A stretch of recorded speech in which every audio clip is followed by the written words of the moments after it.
Hello, everyone. It is an honor to be here with you all tonight, to be sharing my story with you guys. I have been dealt with a lot of adversity in my life. And how have I been able to overcome that adversity? I have narrowed it down to 4 simple key lessons. Becoming comfortable with being uncomfortable, experiencing self-doubt and using it as motivation, applying yourself 100% to every single thing that you do, and the importance of surrounding yourself with the right team, whether that be your family, friends, teammates, coworkers, anybody who could have a positive impact in your life, you want to surround yourself with them. I grew up in Londonderry, New Hampshire, very far away from here. I grew up with wonderful parents, and I also grew up with 3 older brothers. So all of you can imagine how my childhood went. I was never the girly girl my mother so desperately wanted. I was never inside playing with dolls. Instead, I was always outside wrestling with my brothers in the dirt, showing them who the real boss of the family was. And that's what drew me to fall in love with being an athlete. It was the only thing that came naturally to me. In high school, I was a 3-sport varsity athlete, and my dream was to play a collegiate sport. I then earned myself a Division I scholarship to play lacrosse at the University of Massachusetts Lowell, and during my freshman season, I had a standout rookie year. I started every single game, I was a leading point scorer on the team, and I even earned myself a spot on the all-rookie team for my conference. I was extremely excited for my athletic future, and never did I think that summer my life was going to change forever. About a month before returning for my sophomore season, a couple of my friends and I decided we wanted to do one last vacation, so we headed to Martha's Vineyard, and it was a beautiful Saturday morning, and the only thing we wanted to do was head to the beach. We had no form of transportation, and we saw a moped stand. I had never personally been on a moped before, but I thought, how hard could it be? I'll drive. 1 minute, we're on the main road, headed to the beach, having an incredible time, and the next minute, I see a dump truck heading in the opposite direction as me. Because of the weight distribution, I lost control of the moped, and I veered left, sideswiping the dump truck, and the next thing I remember is laying on the pavement and lifting up my legs and seeing that my left leg was completely gone. It was completely severed on the scene. The first thing I thought of, it was lacrosse, and it was sports. And I was sitting there thinking, my life is over. I am never going to be able to pick up a lacrosse stick ever again. Because I was on the main road, I had a ton of bystanders rushing towards us, and the man that was actually driving behind me took his shirt off to create a tourniquet to stop the bleeding, which is one of the only reasons why I'm standing in front of you all today. He saved my life. And I remember looking at this other woman, and I said, can you please call my parents and let them know what's happening? I was lucid enough to give the phone number because I'm in shock, and the adrenaline was kicking in, so I wasn't feeling any pain. And I see her dialing the phone number, and the next thing I hear her say is, you need to get to Martha's Vineyard immediately. I don't think your daughter is going to make it. Now, yes, I was in a very scary accident, and my left leg was gone, but I never personally felt as though I was going to die. So I looked at this poor woman who was hysterically crying and said, can you please calm down and give me the phone so I can speak to my mother? She hands the phone over to me, and I say, Mom, I'm fine. I love you. I lost my leg. I have to go. And I handed the phone back over. I could hear her screaming at the top of her lungs when I was handing the phone back over, and the only thing I thought was, I don't want to deal with this right now. She did tell me she did not want me going on a moped. The next thing I remember is the EMTs finally showing up. And I remember being in the ambulance and asking all of these questions, where are we going? Are you going to be able to reattach my leg? Where even is my leg? I don't see it. I don't see you guys trying to reattach it. I was panicking at this point. And he told me that I was going to be med-flighted to Boston Medical Center. Never personally been on a helicopter before. So I told them I wanted to stay, and I don't want to get on a helicopter, but I had no choice. In that helicopter ride, it was only about 20 minutes, and it felt like it was about 4 hours, because that's really when the pain started to kick in. And I was panicking, 10,000 feet in the air. When I finally got to Boston Medical Center, I was being wheeled into surgery, and I was very lucky to be able to see my parents right beforehand. And my dad gave me a hug, and then when my mom was hugging me, She just says, "Don't worry, everyone's praying for you." I made a post on Facebook. It's like, okay, Mom, thanks. I don't really want the world to know that I lost my leg in a moped accident. She's like, "No, I didn't say any of that. I just said, please pray for my baby girl." I said, "All right, so everyone thinks I'm dead, okay?" Waking up the next day in the hospital, that's really when the emotions started to kick in. And I was hysterically crying in my hospital bed, thinking, what am I going to do with my life now? Am I even going to be able to walk again? Who is going to love me? I felt as though I was broken, and I didn't know what my future was going to be. The next person to come and visit me in the hospital was my head coach. And I don't think she took 2 steps in the door before I could ask, okay, what do I have to do to get back on the field? What do I have to do to play? Because this cannot be it. I will not allow this to be the rest of my story.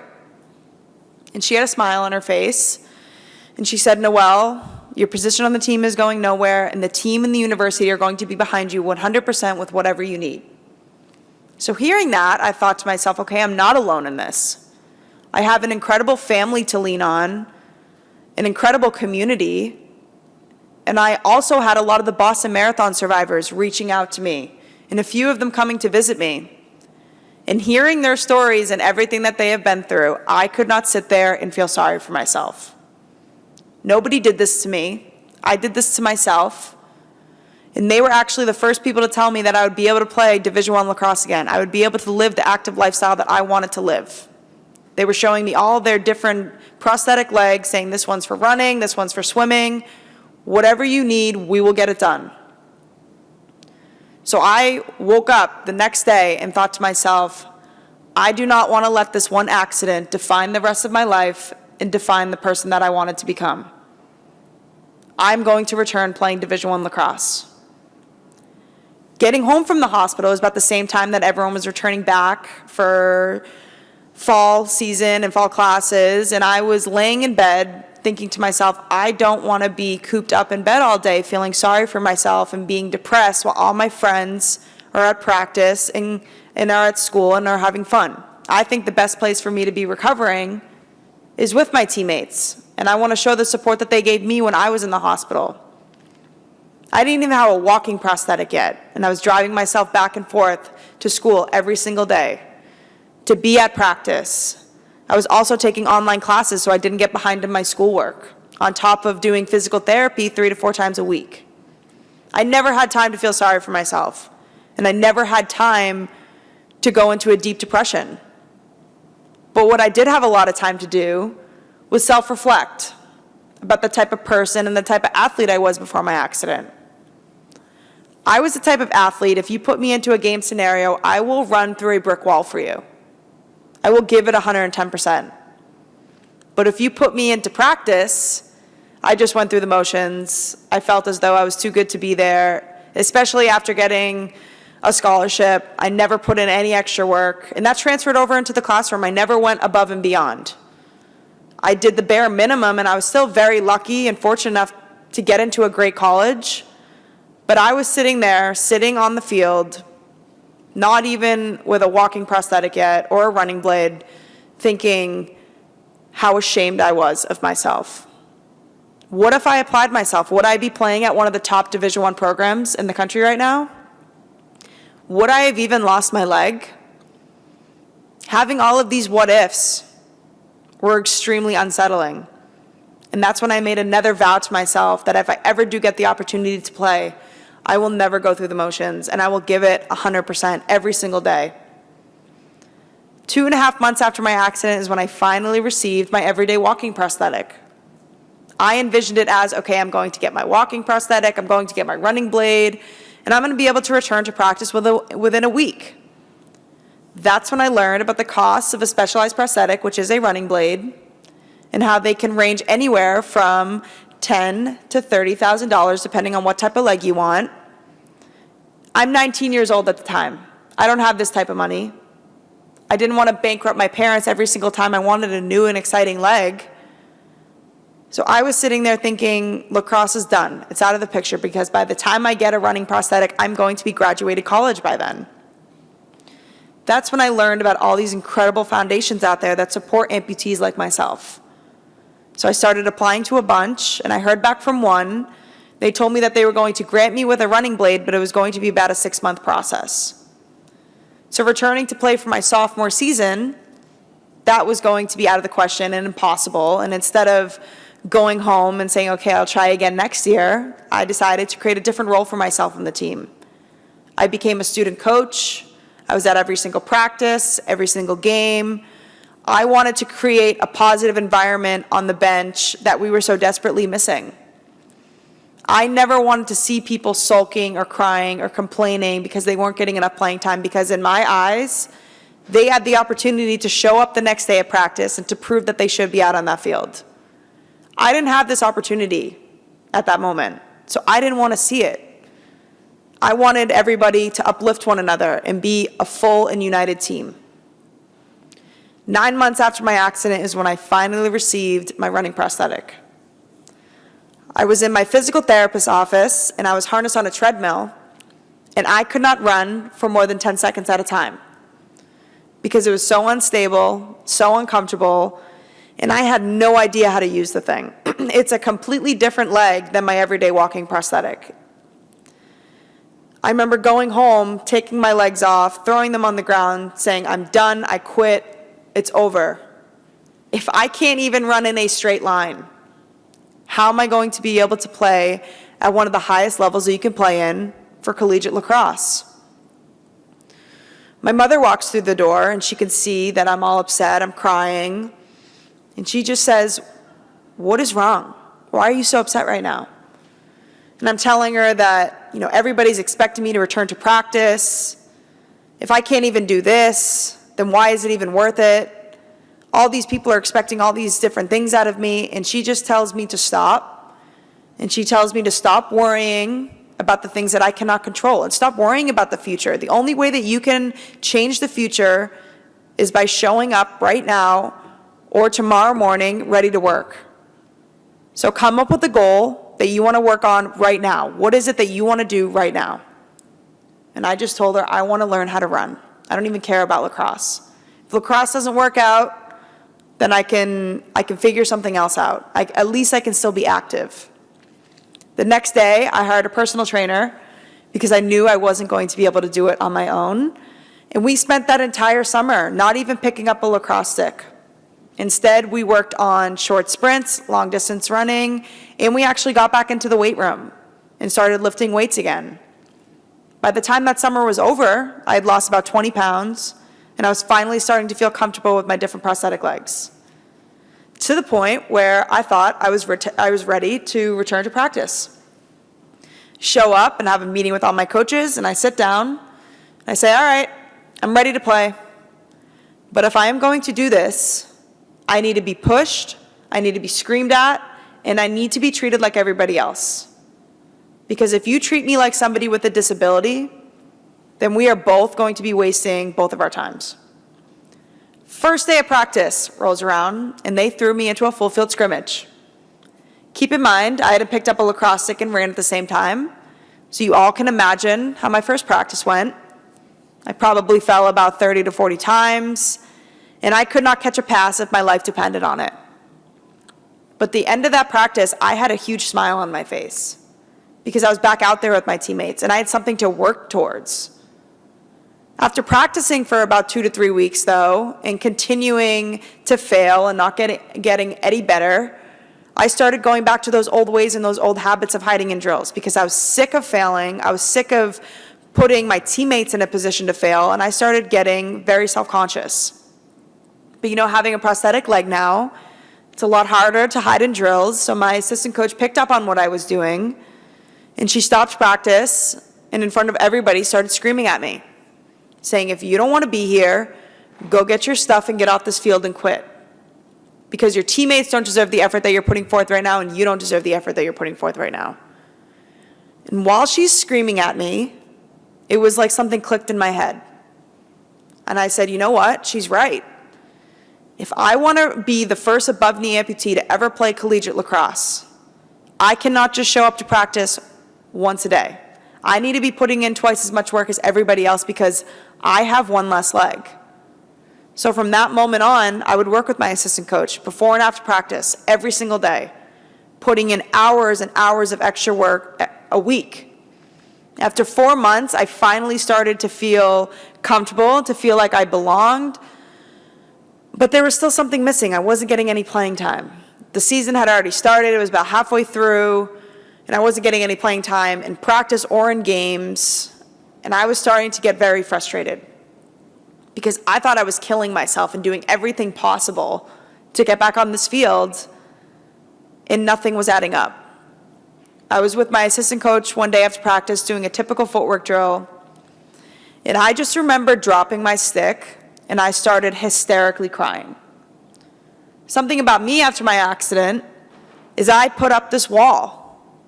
I never let people in on my emotions. I never let anybody know if I was going through a difficult time.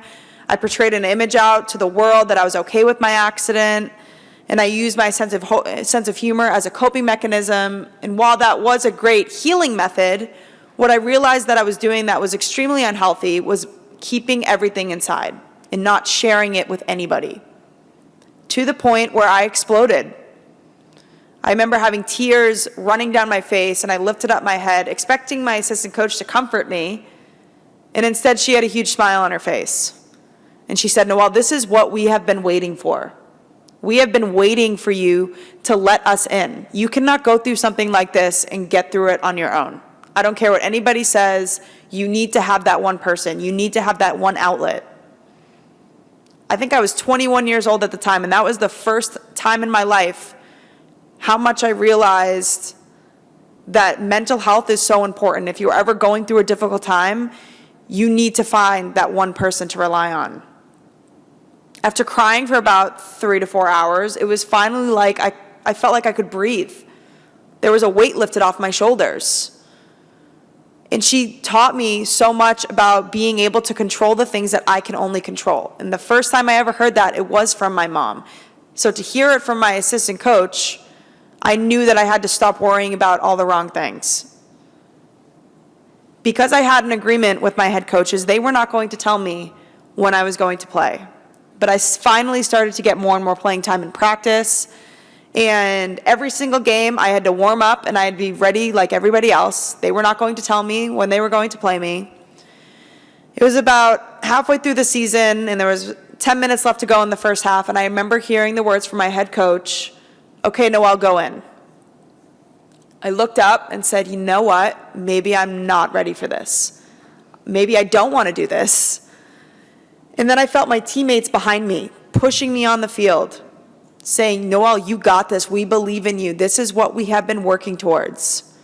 So running on the field, I thought, okay, 1, don't trip. That'd be very embarrassing. 2, don't worry about the crowds and don't worry about the cameras. Your teammates and your coaches are putting you in this game right now because they feel comfortable and confident that you're going to help them win this game.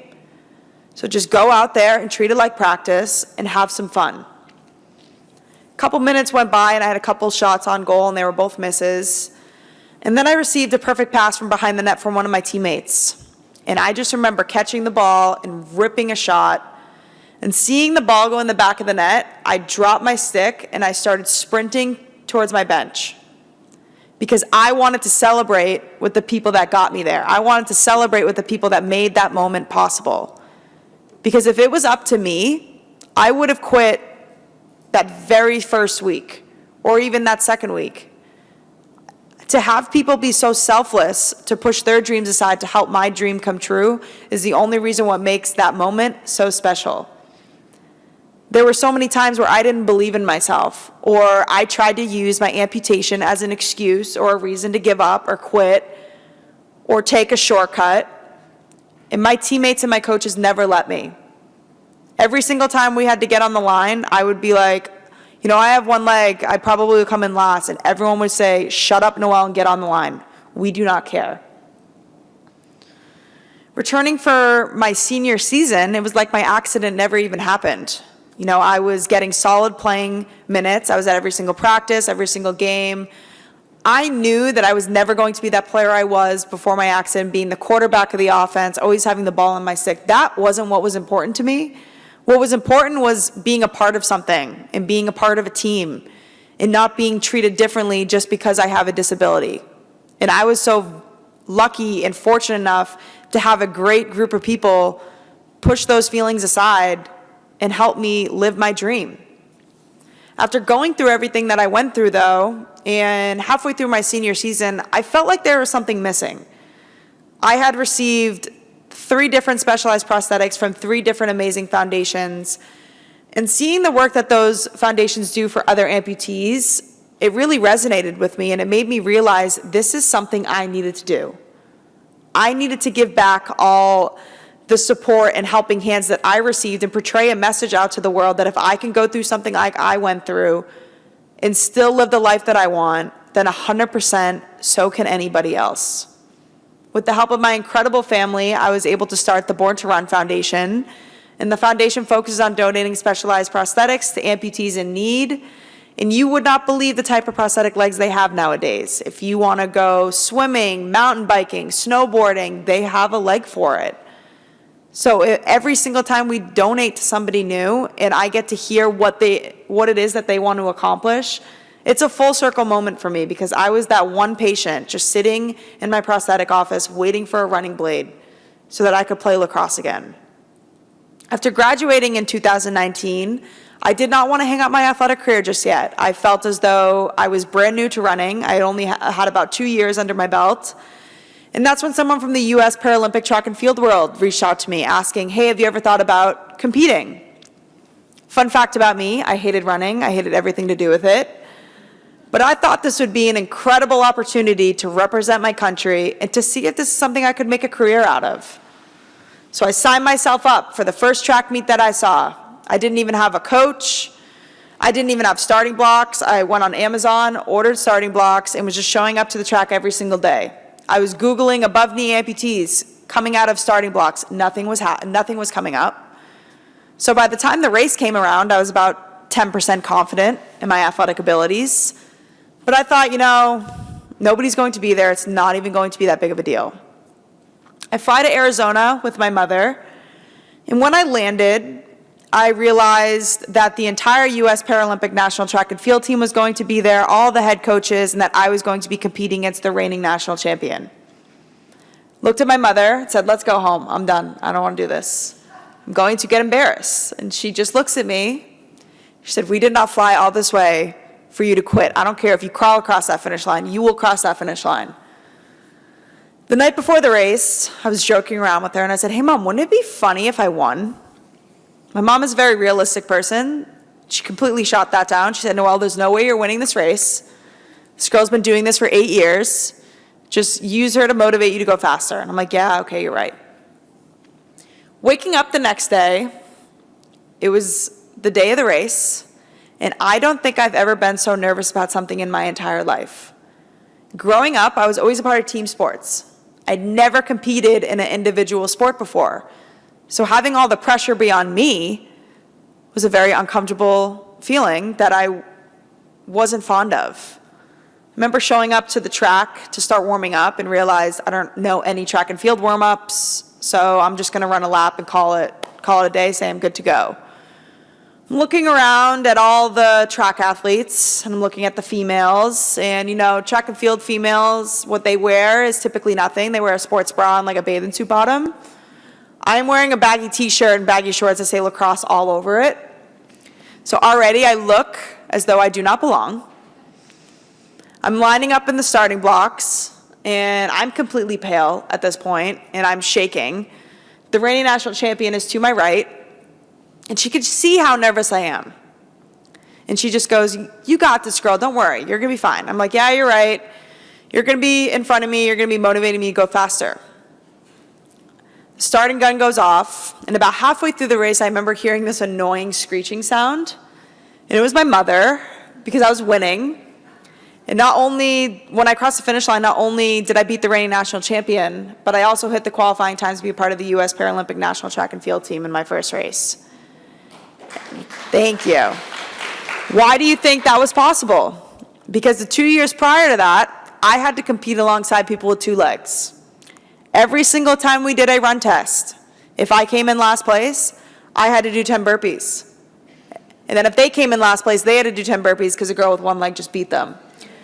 So all of these moments were preparing me for this one race. I am also a very competitive person, and if you tell me I cannot do something, I will die trying to prove you wrong. Getting home, I realized, I'm back on a team again. I can't do this on my own. And so I found a coach in Boston. I found an incredible teammate who was also a Paralympian. I show up to my first practice, and I'm pretty confident at this point. And I'm thinking, this is going to be a piece of cake. I just beat the reigning national champion in my first race. How hard can it be? What else do I have to do? Boy, was I humbled in that first day of practice. I did one stride, and my coach looks at me and says, "Dear God, how do you call yourself an athlete?" I was just like, "What do you mean?" He was like, "Well, what are you doing with your arms?" I was like, "Well, I ran with a lacrosse stick for, 19 years of my life, so I don't really understand what running form is." He's like, "Okay, well, we have a ton of work to do. You are nowhere close to where I expected you to be." I was like, "All right, great. This is going to be fun." Fast forward 3 months later, I qualified for my first World Championships team. It was in Dubai. I was just excited that I made a team, that I got a Team USA uniform, that I was competing alongside the best in the world. I had no expectations. When I crossed the finish line, I placed 4th in the world and I broke the American record. And my coach actually didn't travel with me. He just watched it live. And I remember immediately calling him. I said, "Did you see that? I just broke the American record. I came in 4th. And he said, "Get home immediately. You looked awful. We have a lot of work to do." I was like, I can't catch a break with this guy. I get home, and I had 1 year to prepare for the Tokyo Paralympic Games. And then COVID happens. Tokyo is postponed an entire year. I actually looked at it as a blessing in disguise. And I looked at it as if I have a whole extra year to train and get better at something, it's just going to make me 10 times more confident. So I chose to use that extra time and to work hard from day one. I showed up to the track. I had to be very careful with social distancing and being very creative with doing block starts in my backyard, but I found ways to improve and to get better. I showed up for Paralympic trials, and I qualified for my first Paralympic Games. 3 weeks before leaving for Tokyo, I get COVID. And I'm thinking, I'm not going to be able to go. I don't know how long this is going to stay in my system. This was still fairly new. So I'm freaking out. I'm hysterically crying in my doctor's office.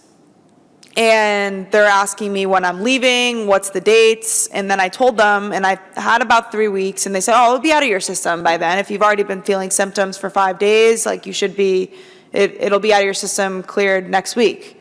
It's like, all right, can you put that in writing just in case I need it? I take all my COVID tests before getting on the plane, which is about 15 to 20, and all of them come back negative. I fly to Tokyo, and when we landed, the girl I traveled with, she tests positive for COVID. I immediately had to go into quarantine because I was scared and didn't want to disclose the information that I already had. I just didn't want to do it. My COVID tests were coming back negative. I had to go into quarantine. I missed opening ceremonies. I could only go outside for about an hour and a half every single day for practice, and I couldn't go near anybody. My coach was screaming workouts to me, and I was feeling defeated. And I was ready to quit at that moment because I was going through so many different obstacles to the point where I didn't even think I was going to be able to go. And then when I get there and I'm excited, this happens. So something is trying to tell me something else. And I was having a pity party for myself. Every day I would call home crying, saying, "I just want to come home. I don't even want to compete." I had about 2 weeks too until I was competing. So I was there for a while. And then I realized I need to stop being such a baby. The only reason why I came here was to compete. I did not come here to go to opening ceremonies. I did not come here to be in the Olympic Village. I came here to do the best that I can and to PR and to hopefully medal. When I crossed the finish line, I placed 6th in the world and I broke my own American record. And I was extremely proud of myself because I knew it was going to be very difficult for me to medal, being a rookie and not having any experience. I think that when I was in Tokyo competing, that was the 6th or 7th time that I actually had competed. So I knew that I was fairly new. And I remember calling my coach because, again, he did not travel with me because of COVID. It was very difficult to get certain personnel to come with us. And I said, all right, what'd I do wrong this time? And he said, all right, you're finally starting to look like an athlete. I'm like, you feel sorry for me at this point. Like, can we just cut to the chase? Getting home, I needed a break. I needed to do something new just for a few months and not even think about track. So I actually decided to pick up a brand new sport that I never competed in once again. I decided to start snowboarding. I reached out to one of my mentors, Amy Purdy. She's a double below knee amputee, a Paralympic snowboarding medalist, and said, hey girl, I'm thinking about snowboarding. Do you have any tips for me? She just said, oh my God, come out to Colorado and train with me and my husband. Packed up my car, drove out to Colorado. Was learning how to snowboard for about a month, and then thought, what's the best way to just dive into something? Just start competing. All the competitions were out in Europe, so I flew to Europe. And I qualified in my first season for World Championships, and I placed 4th in the world out of 4 people. Do I view me coming in last as a failure? Absolutely not. I actually view it as an opportunity to grow and get better. I was starting to snowboard because I needed a break, and it was just something healthy that I could do to get my mind off of track. And while doing that, I fell in love with an entirely new sport. So on top of training for Paris 2024, I'm also now training for Milan 2026 for the Winter Paralympic Games. When I was in Tokyo, I received a DM on Instagram because, that's how the world communicates nowadays. And it was from the head casting director of a little reality television show called Survivor. I'm sure everybody has heard of it. And he simply asked, hey, have you ever thought about applying? Fun fact, my mother is the biggest diehard Survivor fan there is. Never miss a season, never miss an episode. Has been telling me for years to apply, but I've been telling her there's never been an above-knee amputee on this show before. Why would I waste my time? Also, I would do terrible because when I'm hungry and tired, I'm a nightmare to be around. She's like, yeah, you're right. Maybe it's not the best fit. But when this guy DM'd me, I thought, okay, this is a sign. I responded and said, okay, 1, you realize I'm an amputee, right? And 2, are you even real? And he FaceTimes me. It was him. And he said, listen, just because I'm reaching out to you doesn't automatically mean you're on the show. You have to go through the whole casting process. I was like, all right, fine. I went through the whole casting process, but in the back of my head, I thought, there is no way that I'm actually going to be picked to do this show, because for me to be able to do it, I'm going to need 2 different prosthetic legs. I'm going to need, my everyday walking leg, and I'm going to need a running blade. Am I even going to be able to have access to any of these things? And I just went through the whole process, just thinking in the back of my head, they're going to come back, at the last moment and say, they decided to go with somebody else. It was about March of 2022, and I remember being snowed in my house. There was a blizzard outside, and the head casting director texted me and said, hey, can you give me a quick call? I was like, all right, this is the moment that they're going to decide to tell me that I didn't make the cut, because I feel like if I'm getting casted on Survivor, it would be a bigger ordeal. It'd be Jeff Probst calling me saying, you're on Survivor. This is too nonchalant. So I call him, and he said, oh, what are you up to? I'm like, nothing, I'm just snowed in. There's a blizzard outside, what are you up to? And he said, well, do you want to leave the blizzard and go to Fiji because you're on season 43 of Survivor? I was like, I have to call you back. I hung up the phone, and I looked over at my fiance and said, I'm not going to do it. I'm going to call him back and say, I can't do it. For me to be able to do this show, we're not going to be eating. You get 0 food. So when I lose weight, that means my leg loses weight. How am I going to be able to maintain keeping my prosthetic leg suctioned onto my body while doing all these physically grueling challenges on top of maintaining the perfect social game? Prosthetic legs do not mesh well with salt water and sand. They actually tell you to stay away from it. I would have to live in these conditions. I'm a realistic person. I know everybody's going to look at me and say she has a prosthetic leg. She probably has a great story. I don't want to sit next to her at the end. So I'm probably going to be the first or second boot. Is this process even worth it for me? But then I realized, if I do not do this, then who is going to? Who is going to show that positive representation for the amputee community? This is my chance to show the world what amputees are capable of. So I call the casting director back, and he says, "Are you okay?" I was like, "Yeah, I just have no idea how we're going to do this, but let's do it. I'm ready." Does that mean I was excited? Absolutely not. I was terrified. The whole month leading up to it, I could not sleep.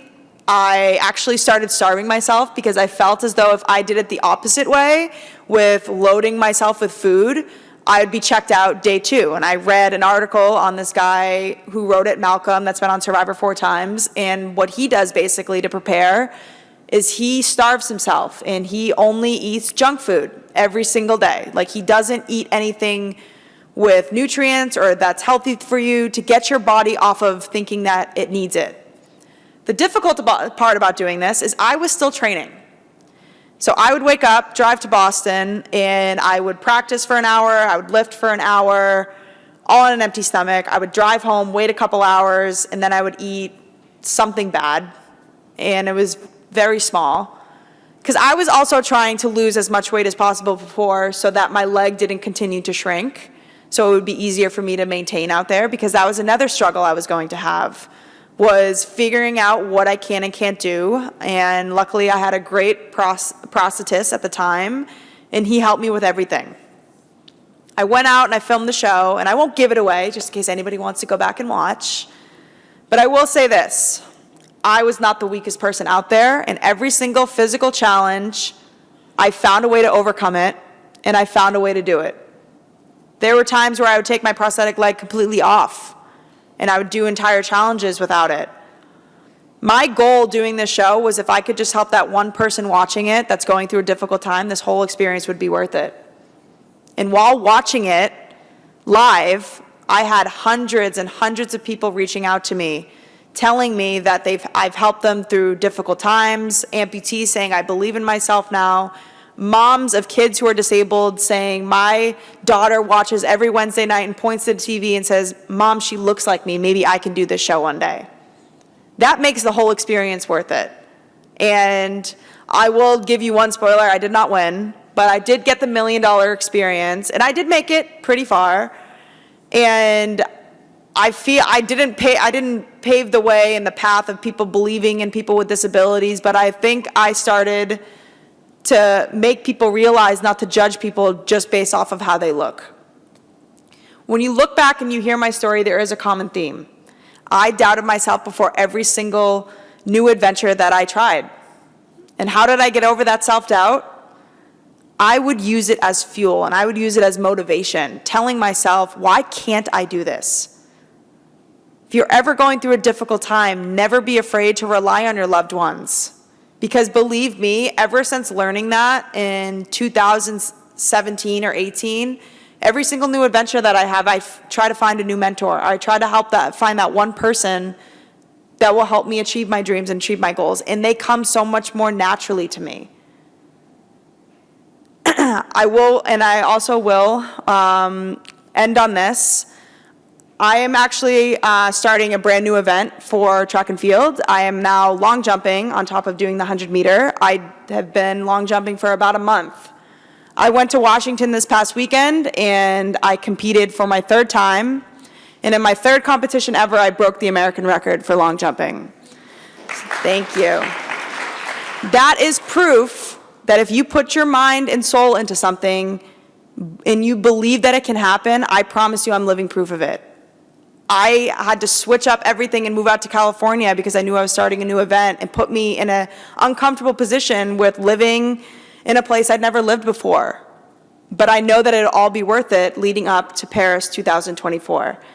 Thank you all so much for having me, and I'm very excited to take some questions, and you guys have been great, and yeah, thank you guys so much.